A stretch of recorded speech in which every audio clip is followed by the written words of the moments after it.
Mistika. Jere.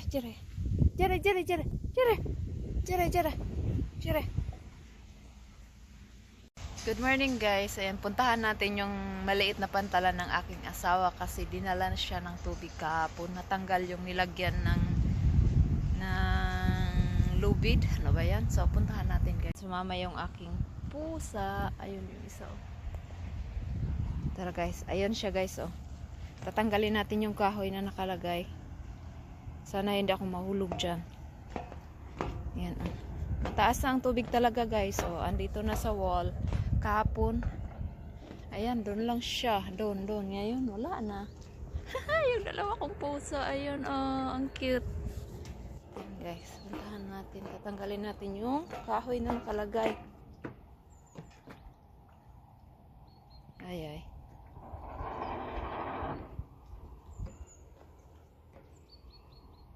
Ayan, oh, nakapasok siya dun guys. Tingnan nyo.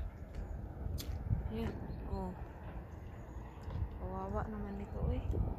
Wait lang, tatanggalin ko yung kahoy na nakalagay. Ayan.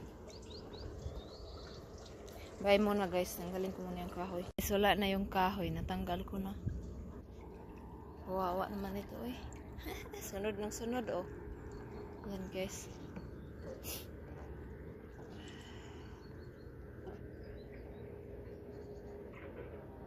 Ay, nako. Oh. Nahiwi taon. Naputol ang gihiktan.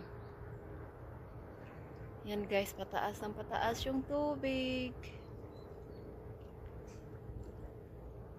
Mistika.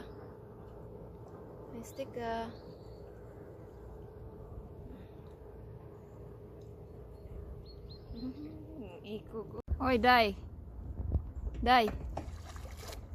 oh.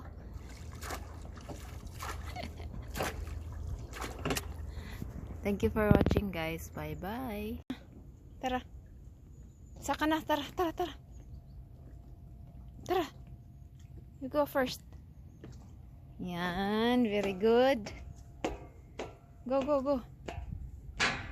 Mas just taas. Ayun yung isa oh. Ang cute. Tara. Uwi na tayo. Dali.